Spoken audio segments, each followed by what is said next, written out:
Yes, here we go. Here we go. It's the final split, guys. Welcome everybody to a Valentine's themed edition of the final split. We've got the appropriate colors all over the stream today, so I thought you might appreciate the change of pace here. And speaking, there you go. Did you figure it out now, Spike? You're trying to figure out. Yeah, now I get it. Okay. We know who the colorblind is in the group anyway. So how fitting he's the red guy. That's right. Speaking of roses are red and all that, in the red box we've got Spike Vegeta. Welcome to the show. Happy Valentine's Day, everyone. Thank you for sharing your Valentine's Day night with us. There you go. I'm sure you had to turn down many a hot date to get out here, so thank you for that. Yeah, we appreciate everybody showing up. I know it's weird because, again, we had the date shift and now we're even later. So just to keep in mind, our normal time is Thursday nights, but for today we're gonna just get through the episode rather than skipping a week. So appreciate you guys who showed up at this hour. In the green box, we've got Darkman. Welcome back. Hello. How's it going? It's going. And you got any exciting weekend plans? Not really. I'm just living a single life. That's all right. And our guest this week in the blue box, we've got Bad Breaks joining us. And I understand now, first of all, we invited you on short notice, so thank you for that. But it's also pretty early, right? Yeah, it's pretty early here. It's like 4. Oh, man. We feel so now. Golden, have you ever told people the story of you and Edenall leaving AGDQ this year and what he said about our... I think this is fair. This is a fair time to bring that up. So, sure. we're leaving AGDQ, and Edenall and I are having a conversation at, it was a Five Guys crew. We always have this, it's now a tradition. You got to have 5 guys when you go to the airport before you leave. And we had this huge group. And so Edenall's having a conversation with me, and, we're saying our goodbyes or whatever. And the last thing Edenall says to me was, so the final split, it's Thursday nights now, 8 p.m. Eastern, right? I'm like, yeah, that's right. And he goes, oh, terrible for Europeans. And that was the last thing he said to me. That was it. So walking out the door, never gonna see your show. It's again. Like no goodbye, no, just terrible. It's true though. I mean, he has a point. So I appreciate that you're up so early for us, though. And on that note, we'll go ahead and we'll dive right into the show. Maybe we'll let you get to sleep here at a slightly less than worse time. I don't know.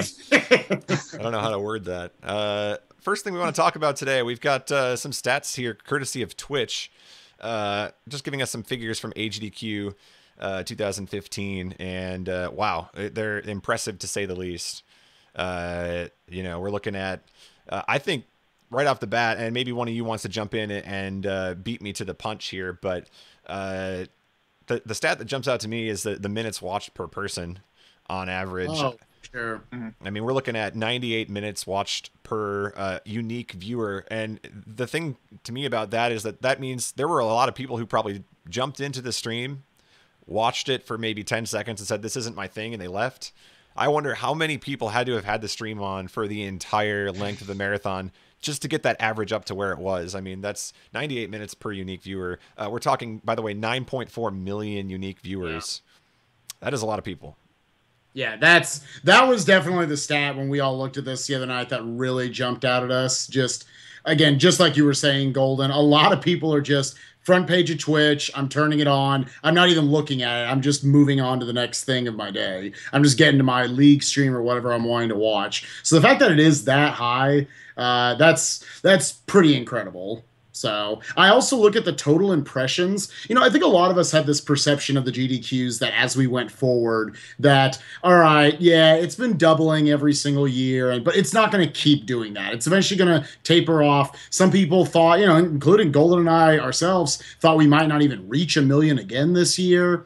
But as you can see, looking at the growth over the years, the total impressions, the money itself obviously still grew by, 50% growth on top of it. But you saw the total impressions, almost double the amount of impressions happened upon this marathon, double the amount of people watching. I don't even want to know the extra number of kappas that went down the chat. As you I thought it was interesting. Twitch had to mention the number of kappas, like they were excited about the fact that their chat was being destroyed that badly. But Yeah. And disappointing performance by the dog face this year, only 90. I know. I can't believe it's that big of a difference. Yeah. Between, I guess it's the Klappas getting in there. It must be. It must. I mean, you think of iconic speedrunning mascots, and maybe next year. But one thing that I did find interesting, in all seriousness about the chat was just that it really looked like the percentage of people who are chatting is kind of low. I was kind of surprised by that. They're saying 9.4 million people had tuned in at one point or another throughout the marathon, and then they're saying there's only about 300,000 people chatting. So I don't know, it seemed kind of low to me. Yeah, I think the craziest part about that's about 3%. I think it's really interesting because I know a lot of times when people like to throw out statistics where people actively participating in forums and stuff like that, you usually get a 10% number. So it's really surprising for me to see 3%. I did not expect it to be that low. So it's really interesting.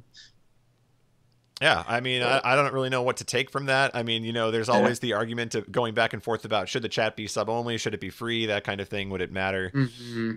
I mean, the 3% who are chatting are probably your most passionate, devoted fans. I don't know if you want to isolate them or not, but at the same time, if 97% of the people aren't chatting anyway. Yeah, right. It seems kind of interesting. I don't know. It feels like even though the chat is constantly being spammed, it seems like such a low number, doesn't it? For really how many people tuned in and how many people are actually chatting. Yeah. I always wonder with the GDQs how much of a we always say the casual audience. I mean the truly casual audience. People who are not watching speedruns all year, they maybe don't watch streams all year. It just pulls people in because again, there is such a wide variety of games that we run at them that maybe these people who come and see, they're just going to look at the front page of Twitch. They're not even going to bother with maybe people don't even know how to use computers. I don't know. Who are just I'm not going to bother with making my own username and getting in on the chat. I just want to watch these games because you do. I've also wondered over the years, if we do 170,000 people watching us just at one time, why aren't we seeing more people spilling over into the normal streams that we see throughout the year? So I guess that's my one smallish takeaway from that sort of stat is that I feel like we bring out the true casual viewers who want to watch this, just fans of old video games for the most part.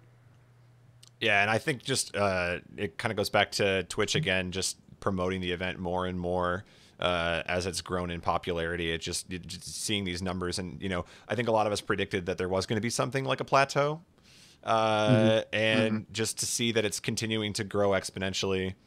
I guess that's proof that the marketing of it is working. There's people that are finding out about it for the first time still. There's people who are looking forward to it every year. And 170,000, by the way, was the maximum number of concurrent viewers. So I believe we decided it was Boshi.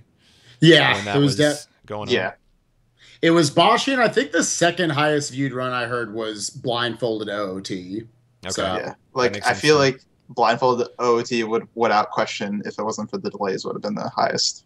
You also had a theory on this, Dark Man, about why Boshi has 170K. Did you want to explain that theory? Sure. So a part of it is definitely, Wix he's a personality and, he's a known commodity, and Boshi's an exciting run. But I think a lot of it has to do with its time slot. So Boshi happened, I believe, around 3 to 4 Eastern time. And the reason why I feel that's actually the prime time slot for GDQs is it's prime time for Europeans. Americans pretty much on all coasts except Hawaii, I guess, can watch it. And so basically you have the two biggest centers of population in terms of for Twitch watching it. So you combine that audience, and I feel 3 to 4 p.m. Eastern Standard Time is always going to be that prime time spot and not 8 to 9 p.m. Maybe that's how the schedules have been done in the past, but I think going forward they probably need to be more centered around that time slot. Yeah, I mean, is it fair to say that when we're talking about prime time, we often we're shooting too far into the evening with our guesses? Hey, I got a 7 p.m. run. I'm in prime time. Are you really? I don't know. Yeah, because we're catering more. It feels like to West Coast, to just all of Western Hemisphere than what's going on over in Europe. Because by 7-8 o'clock, again, thank you for being here, Bad Breaks, it's butt crack in the morning. So cheers. Cheers. Cheers. And on that note, I think that perfectly illustrates the point. So, yeah, I don't know. Some interesting numbers there. Lots of numbers to I don't know. You can glean anything you want to from them, like 917 million minutes watched. I don't even know. Like, I can't fathom that. Like, I can't put that into perspective. It's a big number. So Right. It's a lot of numbers we probably can't fathom. But yeah, the number one thing is the GDQs are still going strong and they are still growing every single year. Very successful. yeah, absolutely.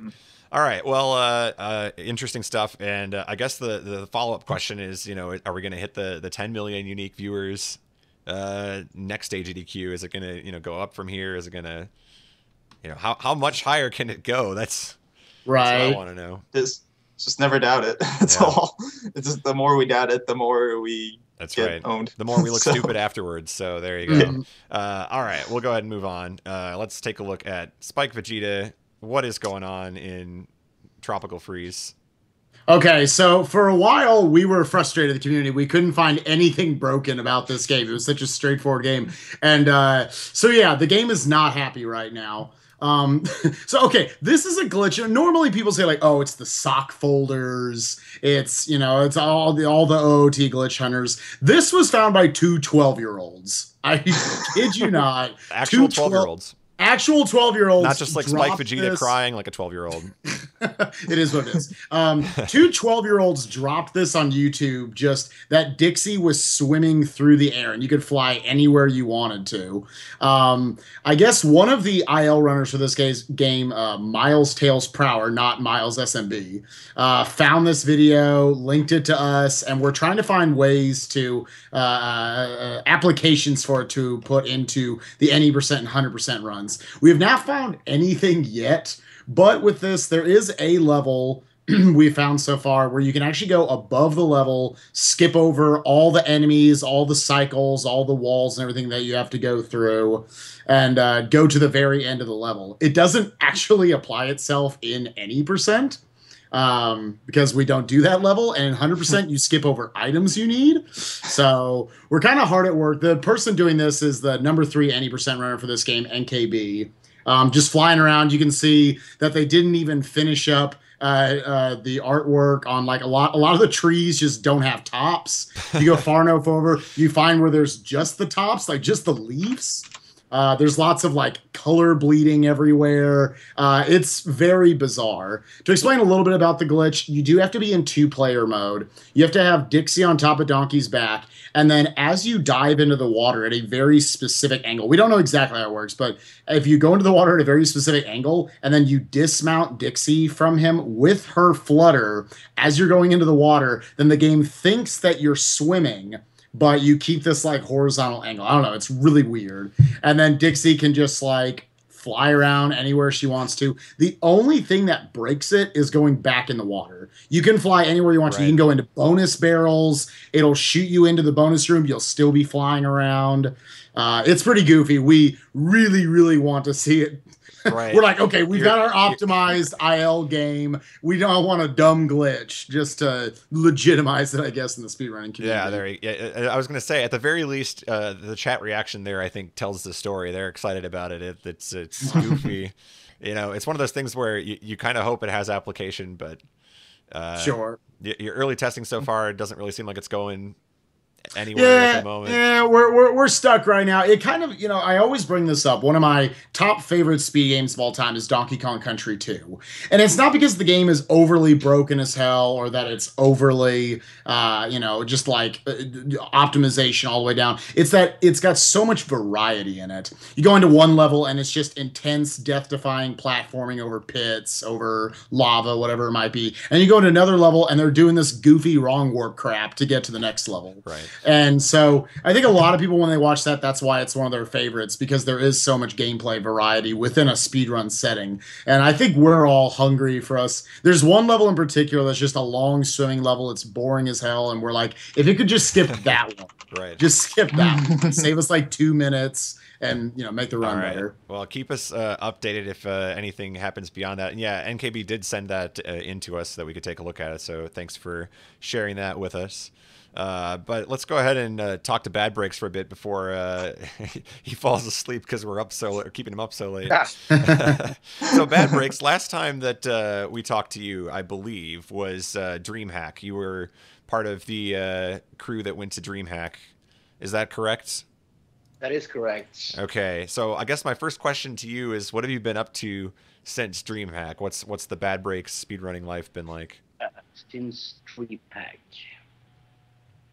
I was kind of busy with the Best of the NES marathon. Okay. Took me like 5 months to plan that, get all the runners on that. So I didn't do much speed running at that point. So, but Best of NES, lots of people getting involved in that, and did that what was that experience like for you, just like organizing that entire event? It's obviously, it sounds like a lot of work, and I know from experience that online marathons are a lot of work, just kind of keeping people on track. But yeah, it was a great experience. So I got a lot of help from people, so I couldn't have done that alone.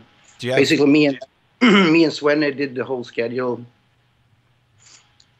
If it wasn't for him, I couldn't have made it on my own there. Yeah. That was. Do you have a favorite run or two from Best of NES? Best of NES.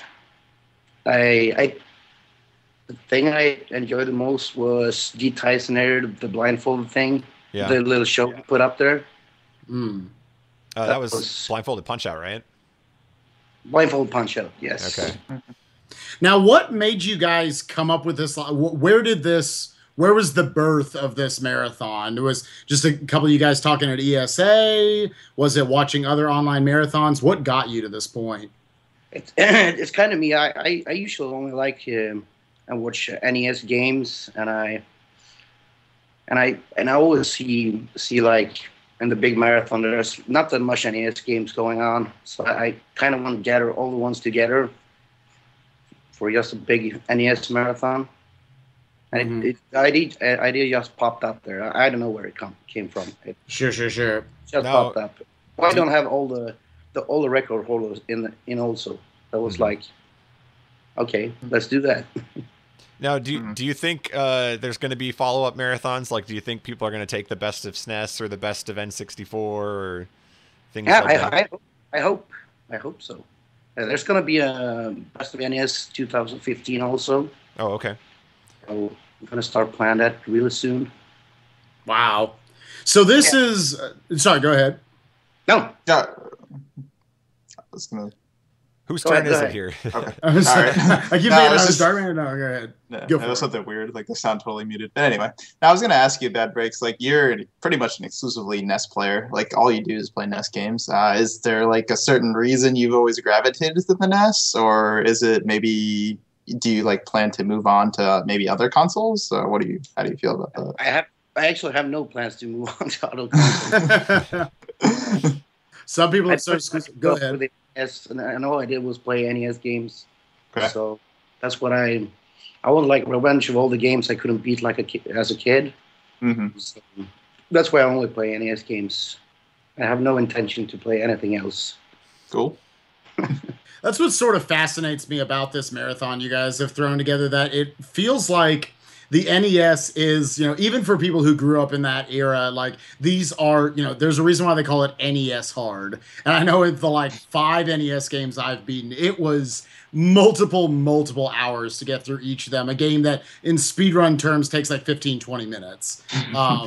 Now we're sitting here looking at 20 games on this list. Have you heard how many people are going to try to enter? Do you have an expected amount? I don't know, actually. What I know is between 10 and 20 people that I know can enter. But I'm popping into chats and people say, "Oh, I'm going to join that race." Mm-hmm. So I don't know how many people is going to join. I hope it's going to be over 20 people. Actually, I think it's going to be over 20.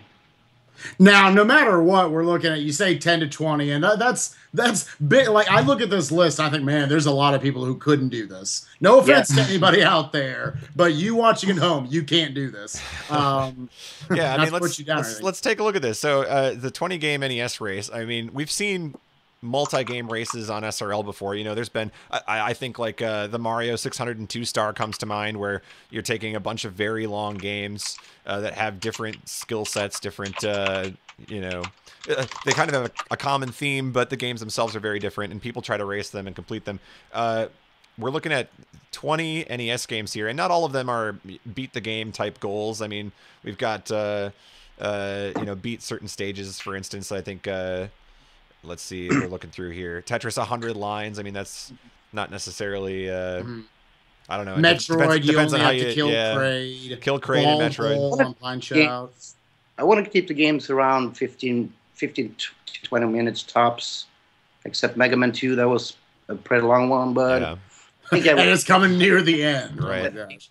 Now, so let me ask you: when you say 15 to 20 minutes, do you mean for somebody who is familiar with the game, or do you mean for somebody who's not familiar?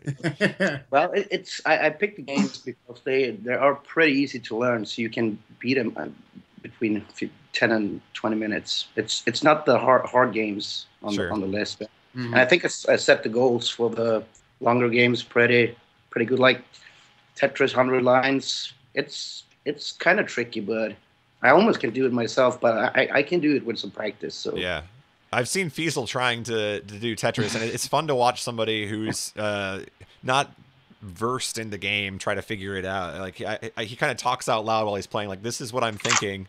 And you can kind of watch him struggle with that a little bit. It's kind of cool. So I've seen a lot of people trying to jump in on this and practice for it. What are the games on this list that you think people really need to practice for if they're not familiar with them? I think Wizards and Warriors, you definitely need to watch some runs, because there's a glitch in that you basically cut the game in half and go back and do the first stages again, so you don't have to do the hard stages in that game. So you definitely need to know how to do that warp back. Well, that game blind is like 2 hours.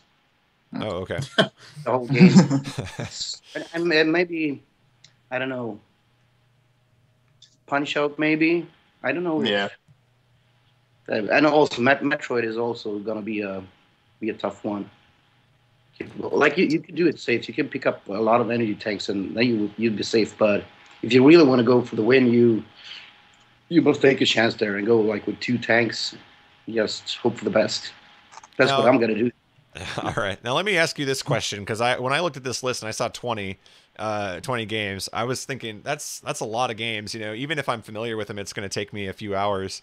Do you think more people would enter if there were fewer games, or are you trying to you know, make sure that the people who are entering it are practicing all the games on the list and they're really, you know, committing to it? What's kind of the what's your thought about it? I can say like this: the idea of 20 games here is that there's going to be 4 more races with 20 different games. Okay. Oh wow! So you're trying to get to the top 100? What is this? You might call me crazy. I had an idea like a while back that I wanted to beat 100 NES games under 24 hours. Okay. Whoa. So I figured Hello.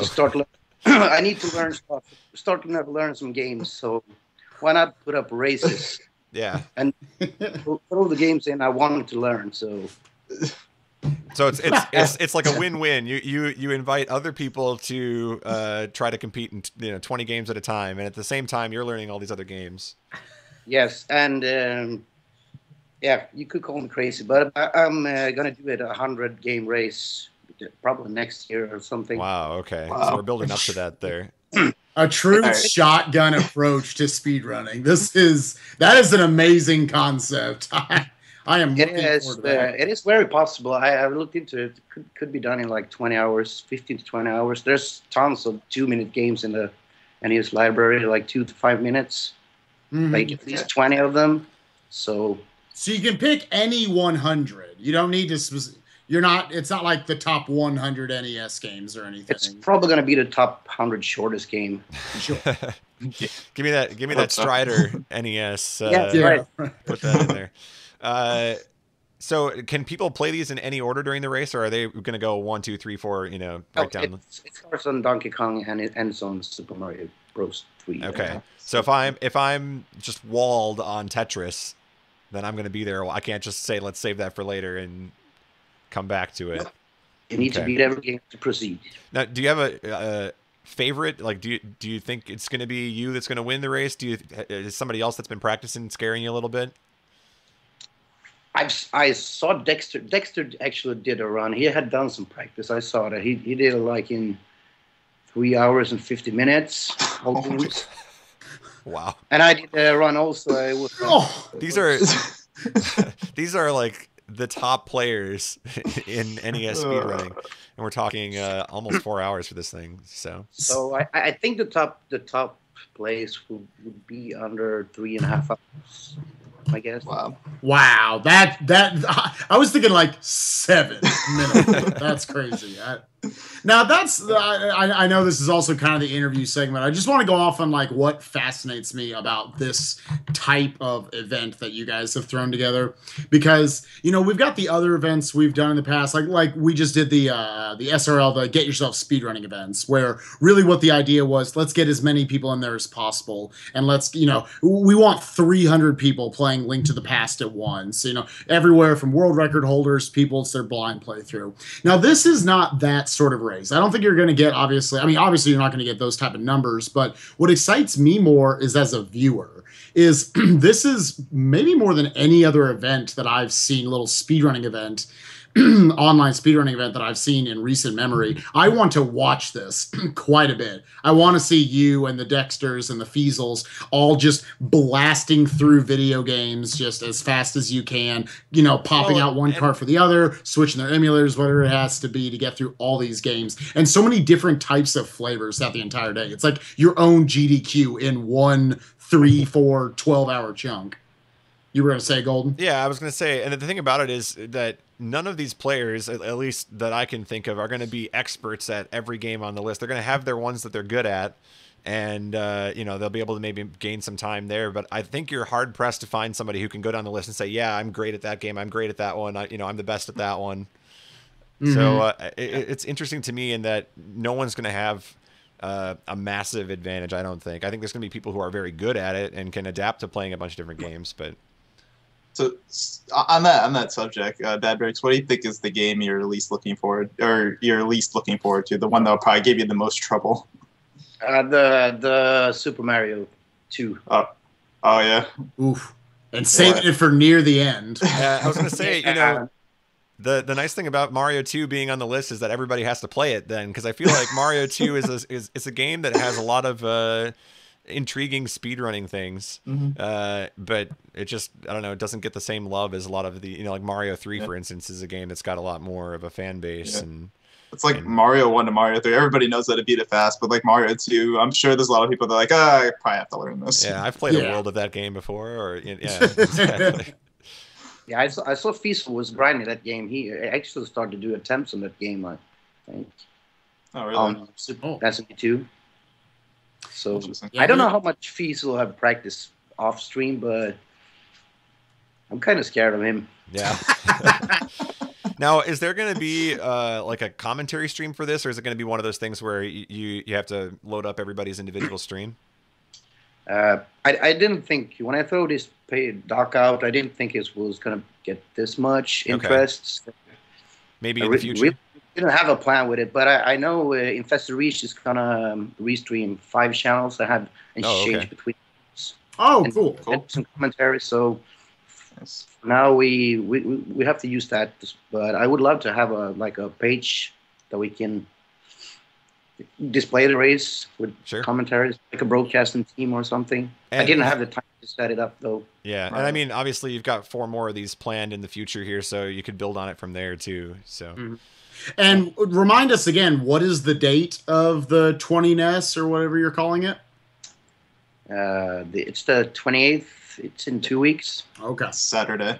All right. Saturday. Well, we'll be looking forward to it, and what I'm going to do is I'm going to ask the chat to come up with questions for you for the end of the show here, and maybe relate them to this Best of NES race number 1. We'll see if they can come up with some good questions about it. And in the meantime, we're going to go ahead and switch over to our Real Talk here, get through some of the topics of this week.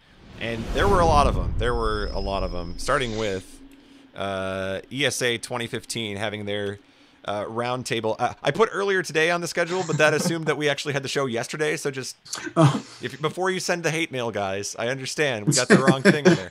All right, at least one thing has to be wrong on the show. But yeah, ESA had their roundtable yesterday and discussed some of the things related to ESA and kind of clarified some of the details, including some of the stuff we've already talked about, which was, we mentioned that they were going to require runners to have a down payment if their run got into the marathon. They kind of clarified that a little bit and said, yeah, it's going towards your badge cost anyway. So if you show up, you're not getting charged extra to have your run or anything like that. So they clarified that. One thing that I thought was really interesting that they talked about was that the cost of the event goes down the more people who attend. So they have I believe it's kind of like an early adopter badge, and you pay, for the early adoption of it. But then if more people show up to the event, your badge price goes down incrementally. Oh, wow. So it's kind of like almost like an incentive for you to recruit your friends and be like, hey, come on over to ESA or things like that. But they also were really trying to push the idea of just bringing people from all different countries over to ESA. I know they were really trying to convince you that, hey, if you're on the West Coast, you're on the East Coast of the United States, that flights were, not nearly as expensive as you thought they were. They were saying they were finding them for $600-700 for the round trip. So I don't know where they're finding those deals, but apparently if you need help getting flights, they're willing to help you with that. I know Flicky was talking a lot about that, saying he's interested in helping people out with that. But yeah, I mean, overall, just clarifying some of the details about that. What do you guys think about ESA this year? You looking forward to it? Is it something that is on your mind, or are you writing it off as, I'm not going to ESA this year, too far away? Well, I'm going. I got like a 3-hour drive there. So. 3-hour drive. It's close for you. I think that there was a new date. It's much earlier this year. It's to be so. It's kind of mess up with the semester here with people in Europe. So that might be a problem. Interesting. Actually. I brought it up last week. I really do like the concept that it is earlier. Because it felt like the last 3 years it's been right on top of SGDQ. That just you had to make a choice between the two. Now it's feasible that you could genuinely get out to both if you really don't want to give up on your GDQ for every 6 months. I don't know. Every year you get deeper and deeper into it, and you've done enough GDQs, and you get to the point where you do want to consider going out to an ESA, seeing an entire side of the community that, I know a fair amount of Europeans get out to AGDQ, but a lot of them don't. There's a lot of people that I've been in speedrunning communities with that I never get to see. So, I don't want to write it off. We're still 4 months away, but that would be an amazing opportunity if I could get out to it, I would say. Yeah. Go ahead. I think just one of the things that they like to brag about, maybe more so than the GDQs, is how international they're trying to be with the event. I know that one of the things Flicky was pointing out on the roundtable was just like, hey, we've got our first Welsh person, we've got a Canadian person committed to going. We're really pushing USA. I don't know if they had a USA commitment yet, but they were pushing it, and I know they're going to make it happen. So they're talking about Brazil, I think, for the first time showing up at ESA as well. So. Yeah, it's amazing. If you look at the game submissions, it actually has their country of origin next to their name, and it looks like the Olympics of speedrunning. It really does. I like that. Scroll down, it's from there are a fair amount of Americans on here. I see Downey Brownie, who offered Super Mario 3D World, MHMD offering Grand Theft Auto Vice City, but it's flags that. Yeah, I'm bad, so I don't know what a lot of these mean, but you do have a lot of the Germany. Do we have people lying about their nationality just to have a cool flag? What is the coolest icon? I'll take Uzbekistan's flag, thank you. There you go. Yeah, exactly. But I love that. I love just the look of it, like how international they're getting, and how many people they're able to also understand, too, one of the things that they mentioned is that your submission video for ESA could, in theory, be used as the preview video before your run. The ESA does these videos with kind of highlighting the run before it happens.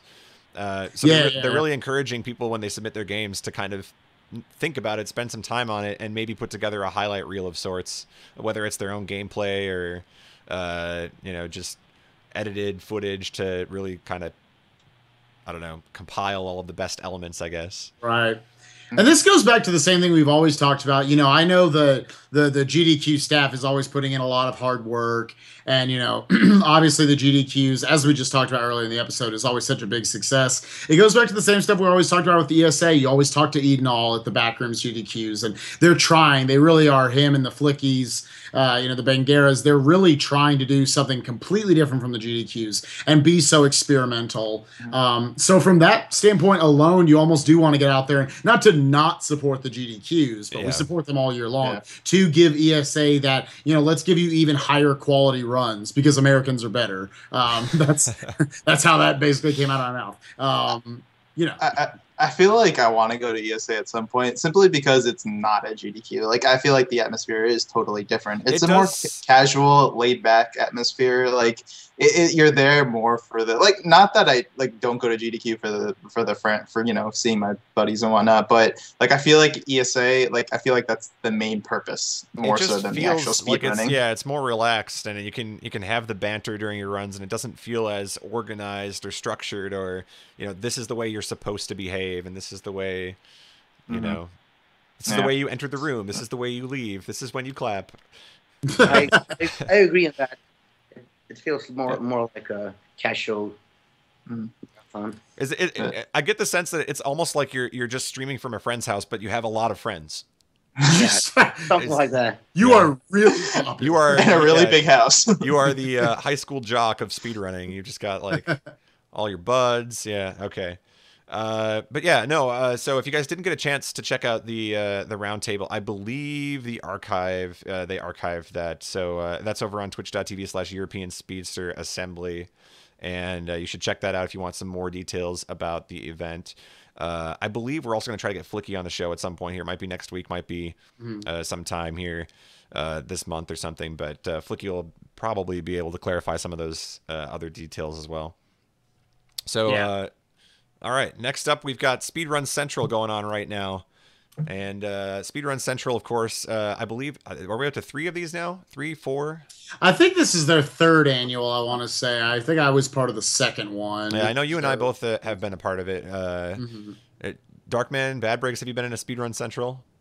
Nope. I have not. You've not. Okay, so we're split on that. Speedrun Central going on right now through the 15th over at twitch.tv/Speedrun Central. And I guess my thought on this marathon has always been that it blends familiar runners with unfamiliar ones. Better than other marathons have done. I feel like this has been one that's managed to pull in some big names to bring in some of the viewers, but then also give a lot of runners a chance that haven't had a chance to play in some of these online settings yet. We're seeing games that multiple games from series that I feel like if you look at other marathons might only get one chance. I saw today they're doing Halo 3 and Halo Reach back to back, which can you name another marathon that would put 2 Halo games in a row? Nope. Coincidentally, that's actually going on right now. Yeah, well, there you go. I did my homework. What can I say? But yeah, convenient. Raising money for, I want to say, Extra Life was the charity. Yes, Extra Life's their charity. Okay, and sitting somewhere around $1,000 at this point raised. So yes, doing pretty good. I don't know if you guys have had a chance to maybe look at the schedule or just check the stream out at all. But do you have any thoughts on SRC 2015? I've always pictured SRC as the kind of the underground. I don't know, maybe actually not underground, more like the underdog marathon. It's like that nice marathon that not many people know about necessarily, but it has that favorable support from the community. It's just that kind of nice, comfy marathon that, like you said, gives some maybe relatively unknown people a chance to shine, and mixing in with those big name people. I kind of like that aspect of it. I really do. So I definitely think in the future I'll probably try to submit something for it. It's a great cause, and it seems like a really good marathon. So yeah. I'll go ahead, Spike.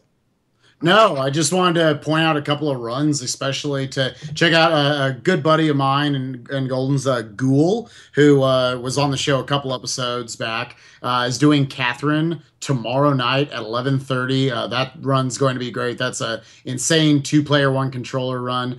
You have really high-quality runners like El Magus doing Mystic Quest. You have a lot of the new runners coming up with the Sonic Adventure, both Sonic and Tails Stories runs tomorrow night.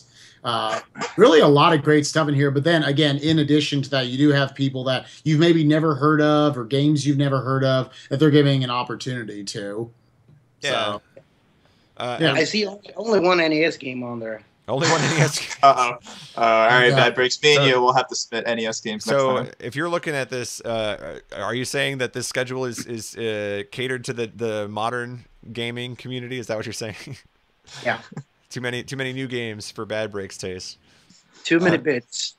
I noticed too that Superstar Saga is wrapping up the marathon. So Alta Bisc. Alta Yeah. Biscuit been on a roll lately with Superstar Saga, and that game's just getting more and more broken. So a good opportunity to end a marathon there. But yeah, I mean, again, some of the names that we're seeing here are familiar, but maybe not necessarily the game you know them for. I like that Diddy Kong Racing is on there, but it's not your Tofools or even your Joe D'Amelios. Just giving you examples of that where it's okay, there are some familiar games on here, but it's not going to be the people that you're maybe associating with the game as soon as you think of them. So I like that mix, giving other people a chance to get in on a marathon. So yeah, that's running through the rest of the weekend, and I believe it's on the front page of SRL. So if you haven't had a chance to check it out, swing by, check it out. I believe after the Halo block tonight, which I think we're in the middle of. Are we in the middle of 3 right now? Yes, in the Okay. middle. We are in the middle of 3. 4 is following that, but later on in the night, it looks like we're headed towards Franker Z's some after Zeldas. that. Yeah, some dog face spam according to the schedule. So if you like dog faces, there you go. Look at that. They even have a Elder Scrolls block. I think that's kind of neat. Yeah, with Albino Albatross, who was just at I believe did this at SGDQ, did Morrowind. One of the last 2 marathons. But yeah, then going into Oblivion and Skyrim. Saw a little PC block. And for all of you guys who, the PlayStation fanboys out there that didn't get your prime time PlayStation block, looks like we've got Crash 2, we've got Spyro, we've got Sly Cooper. At 5 in the morning, though. Even they think PlayStation deserves 5 in the morning. But yeah, no, but definitely some very solid runners there as well. So yeah, no, always a well put together marathon. Are we reading the same schedule? Yeah. I'm looking at this and I'm seeing PM. Yeah, I think Spike goofed. Oh, Okay. I goofed. I just wanted to make sure. I just wanted to make sure. They got prime time. Okay. Yeah, I get it. Okay. I get it. No, that's hey, it's 5 a.m. somewhere. So I It just is for wanted me. to. That's why I'm- I just wanted to make sure. All right, we're doing all right. It's Friday the 13th. That's something's bound to happen. Oh wow, really? It is. Oh, my It God. is Friday the 13th. Mhm. Wow. Keep track of my days. It's Saturday here. The Saturday. That's right. That's Bad Rick's already passed. all right. That's our cue. We got to keep going. So let's move on. Let's take a look at this week's record, and maybe it's a little bit of a surprise for you guys here. This is not a game that you might have thought we'd feature at any point, but we've got Pokemon Snap. Any percent happened this week. Games Fan Dan took the record in 21 minutes and 30 seconds. And this is a game that I feel like a lot of us encountered at one point or another in our lives. But speedrunning, it's interesting. It's an on-rails game. So, what can you do as far as speedrunning is concerned? Well, here's one example of it right off the bat. After you take your pictures, it's important that you score well, but not too well. You're noticing that these screens are moving really quickly. Professor Oak has a tendency to stop you for a minute, and say, wow, this picture was really good. Let me think about that for a minute. No, you don't want that. You don't want that. You want just good enough on these score screens. So you can just kind of see there, show it again, just shuffling really quickly through those screens. You also have to keep in mind the order of the stages here. So at the end of this stage here, rather than taking the normal exit, so to speak, we're getting a little bit of a Super Mario World secret exit action going on here as he bops the electrode, moving through the stage. But yeah, it's interesting because, like I said, it's an on-rails game. So what can you do to optimize it? Well, there's a lot of that you're not seeing here, I'm doing my best to not show it, but most of the run is actually just looking off into space, really, just to reduce lag and make the cart move a little bit quicker. Shoutouts to the N64. Yeah, that's right. Yeah, so I think the trickiest part of this game is, you know, taking pictures that are good but not great. It seems like that's a time suck, and this beats, I believe, the previous run by about 6 seconds. So it's close. You figure it's that close. Yeah. So this is probably going to be an unpopular opinion, or at least a bizarre one to throw out there. This is like the true like speed game for people who just love speed running and who love speed tech. And it's not, you know, okay, everyone's like, oh, I love the Super Mario 64s and I love all these games. No, you don't really like it going fast. You like challenge runs. You just like things that look crazy. What's real speed running is taking just whatever the game gives you, taking its rules or sometimes working outside of its rules and thinking, what is the fastest possible way I can get from point A to point B? And what's the ways I can cut stuff out? This game is chock full of that. Now, and just in little bizarre ways, but it works out that way. Now, I'm going to be the one that plays devil's advocate here, and I'm going to say that if you go and watch the record run, which we've got linked there, you will notice that our good friend Games Fan Dan is enjoying a nice meal throughout this run. So he's taking his time. He's having some food. He's, you know. Okay, what speedrunner out there doesn't want to run this game? Yeah, I think we just sold the game. I think everyone's going to be running it now. Yeah. There you go. Never go hungry during this run. So if you'd Honestly, like to, I feel like I can equate this run to like basically it's like an RPG, but totally shorter because like it's all about the route, right? Like it's all about how you apply like the routing to the game, like what steps do you need to take and follow that predicted pattern. It's not like a platform like a Mega Man or something where it's all about like reaction time and like how you perform. No, it's just like, okay, I need to follow a script essentially. So that's what I think is really cool about this game is it's essentially the short RPG. Mm-hmm. I've never heard anyone call Pokemon Snap a short RPG, but there you go. That's going to be all over, you know, the internet now. Quote by Darkman. My favorite short RPG is Pokemon Snap. So got a damage control. All right, so we've got a glitch please here now, but before we run this, I want some context here because Bad Breaks, it's actually your glitch please here. So you want to explain it while we boot it up here?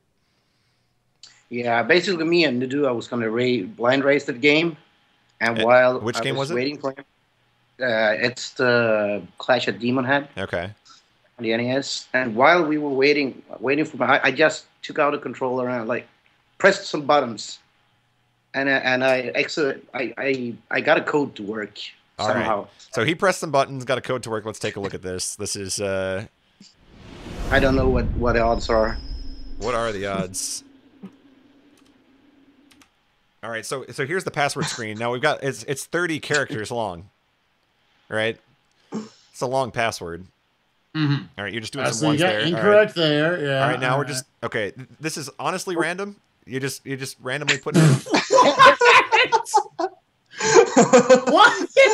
That was not rehearsed. That could not have been rehearsed. Let's take a look at that again. Okay. The thing is, I sent that video to Gilder that plays the game. Somehow, I in that password, I got a sword that you couldn't get. It's like a glitched item, or you got it. It's you needed to have some other items before you had it. So you sequence broke the game with a password. There's gotta be something else to this. I did this. My stream went down. I was just messing around. Yeah. And I got it to work, and I was like, "Fuck! I didn't have that on the phone. God damn it!" And I talked to Nadu. I just did like this. I just did like this, and it worked back to back. Oh, there's funny. There's gotta be something else to this. Gilder didn't give you any sort of background. Gilder didn't question it at all. He's just. I don't. The thing is, I tried it 20 times after, and I couldn't do it. Wow. And it twice, and then I couldn't do it. So, have you ever considered going to Vegas? Yeah, I mean, can you tell me what the lottery numbers are going to be tomorrow? Can you guess people's passwords? Can I just give you like random Twitch viewers here? Can you tell me what their password is? I was thinking about that thing when I went to bed. I couldn't even sleep because what are the odds of getting that? I was speechless. I feel like, yeah, with that kind of luck, you should be buying lottery tickets or something. Yeah, because that's pretty lucky. Or just become a hacker, like you say. Yeah. Every password we need. That's right. Yeah, I tend to break games all the time. I did send in a long time ago, and also in Chippendale, I lost a run to also a glitch. You threw when you duck into the box and it threw the box up at the same time. The eye pops out. It resets the game. All right. Nice. I tend to break games. It happens in tons. Is that why they call you Bad Breaks? I'm not. Ooh. I'm not theorizing here. I hope this is That's where it comes from. Now I get it. Okay. All right, let's get some Q&A with the chat here as we start to wrap up the episode here. Time for the boss rush. And now important question for you all before the chat starts to fill up here with questions. Any stream plans for the weekend? Do we have any exciting things going on? Practice. NES. All right. Great. I'm busy learning a new game, so yeah, you won't tell us what it is either. I'm about to say this is genuine. Darkman won't even tell us in backroom talks what he's learning. He won't let anyone know. He has not reached that level of trust with us yet that he can tell us the game that he's running. So it makes the reveal all the more sweeter. I don't know about that. I don't see. Now here's the thing. Cypher said the same thing, and I picked the game that he was running, so I figured it out. So I don't know if you should keep the secret very long. Even if you guess, I won't tell you. It doesn't matter.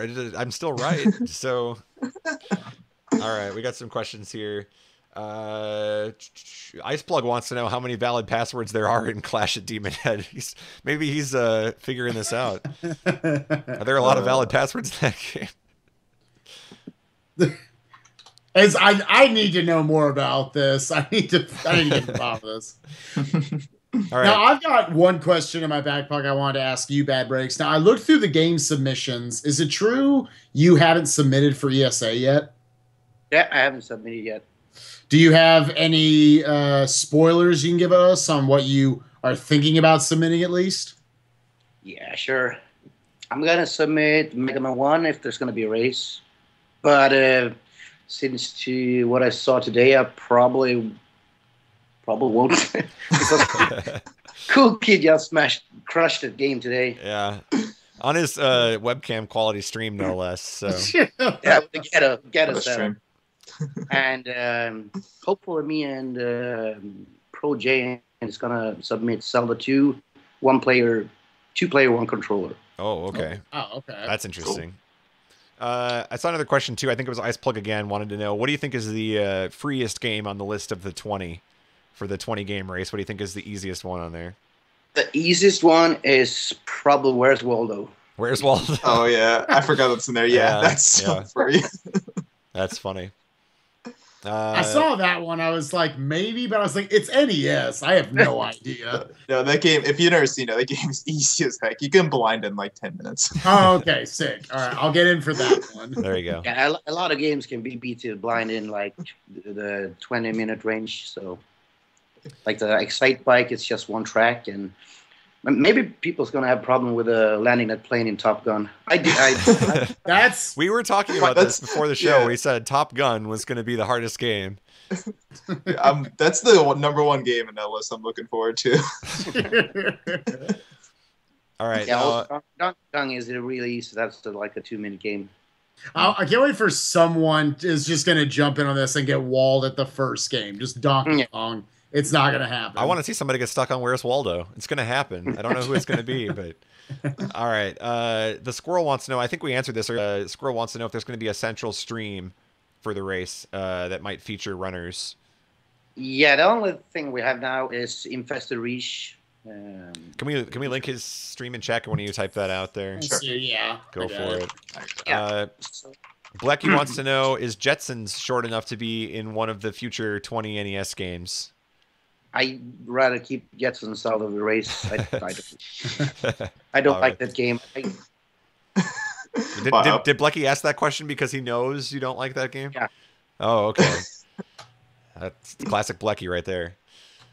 All right. I think are we out of questions? I think we've exhausted the questions there. So let's go ahead and wrap this sucker up. It's time for the speech. The speech. It's time for the speech. All right. Who's giving the speech? Who's giving the speech? Am I giving the speech? I can do it. You got it? Okay. Go Hey, Yeah. man, I love it. this new ghost we have. He's so assertive. This is great. So, recently announced by Tonic would be the Dragon Quest RTA Marathon. So this is a marathon that's going to be happening for a little while, like 2 months, April 9th to April 12th. So it's featuring all 9 of the main Dragon Quest games, and it has a bonus Dragon Quest Monsters 2 run. Obviously, it won't feature Dragon Quest 10, that's an MMO, but it's pretty cool, like to see like a marathon of all 9 of these games in a row. So it has a couple names, somebody coming out of retirement to run Dragon Quest 8. They're not in order, so they were based on availability, but I think it'll be a really fun time. I hope you guys check it out. Look forward to it. I really love Dragon Quest runs for the sole purpose of they're like the perfect long run to have, like as like I don't want to say like background, but like you can leave it up and it's just like I don't have any familiarity with Dragon Quest runs and I find them really amusing to watch. So I think the Dragon Quest marathon, just the idea that you could even pull people together that can run all the Dragon Quest games. I mean, it's especially just knowing us and the struggles we've had to get people to play Dragon Quest 3, which it's really funny looking at the schedule. It's like it starts over with Dragon Quest 7. It's like, okay, that's on Thursday. Yeah. And by the time that runs over, okay, we're into Friday now. Yeah, exactly. This is like, and Dream Boom coming out of retirement. Could you ask for anything more? So Exactly. Okay, so that's what I want to know. So you've got Dragon Quest 8, which is what, like 15? Was it 16 hours? His time is like a 12:05. Yeah. So it'll probably take okay, like 13 hours. It's not that long. Okay. yeah. So It's basically, late. what we're saying is, what's the start date of the marathon? It's in April. Yes, April 9th to the 12th. Okay, and the 12th is in 2018, 19, 20? I don't know yet. We'll find out in a couple of years. Yeah, it might end eventually. So, no, in all seriousness, it's going to be a lot of fun. I'm sure we'll mention it again as we get closer to the event. But Tonic, is he organizing it or is he just the one tweeting about it? No, he's organizing it, and he's actually running one of the games. He's running Dragon Quest 9. So There we go. Wow. Okay. Good stuff. Thanks again for sharing that with us. And good luck with the marathon. Hope it goes well, guys. Do we have a raid target in mind? I got something I want to say also. Go for it. Go for it. Yogi the Monk, I want to give shout outs to him for playing Lufia 2. He kind of killed the RNG in that game. He crushed the old record with like 30 minutes. Oh, wow. Oh, wow. Yeah, he did 1 to 97 floors with frame perfect inputs. That is probably the craziest thing I've seen in a while. That's Really? Ancient Cave you're talking about? Yeah, he's been mapping that game for. I've been following him mapping that game for like 5 months or something. when did this happen? I think it was yesterday he got the run. Oh wow, that's really impressive. Yeah. The old record was 52 minutes, and he got a 19 minutes 20 seconds, I guess. Oh my god. Okay, so that's the 30 minutes means the percentage of that is nuts. Because I was gonna say I've seen Ancient Cave runs, and I know they're they're sitting around the hour mark or whatever, and that's a big number to me, a big drop. Yeah, what was it again to post it in chat? 19 something you said, or 1920. 1920. Damn. Huh. Hello. Okay. Wow. Well, that's really impressive. We'll have to look into that and see. Yeah. Now you got me interested here. So That is just sick. And the thing is, if you do everything correct, the only thing is the last boss there. If he gets unlucky, he won't make it. But he knows when he get the first hit if you're gonna make it or not. So Wow. he got the whole sick. team map. It's that's pretty cool. Congrats to him. All right. Do we have you got a raid there, Spike? Yeah, I think this is a good one to go ahead and go to. They seem to like the Franker-Z's over there. So we'll just keep it simple on the raid message. Just some Franker-Z's, put some dogs in there. I like it. All right. Yeah. Speedrun Central going on for the rest of the weekend. Go over there and check them out. Of course, Sunday Sequence Break tomorrow night. So check that out as well. I keep forgetting to plug Sunday Sequence Break, and I keep meaning to. This is the first time we plugged him. Yeah. I'm like, it might have been a while there, but yeah. We were just building up the rivalry. That's right. We wanted to stir the pot a little bit and get some drama going or something. But no. Yeah. Sunday Sequence Break tomorrow. Check that out. And until then, we're going to be back on Thursdays as usual next week. So. Until we tell you otherwise, it's going to be Thursday night, hopefully. But yeah, until then, just remember that your run is not over until you hit the final split. We'll see you guys on Thursday. Have a good one.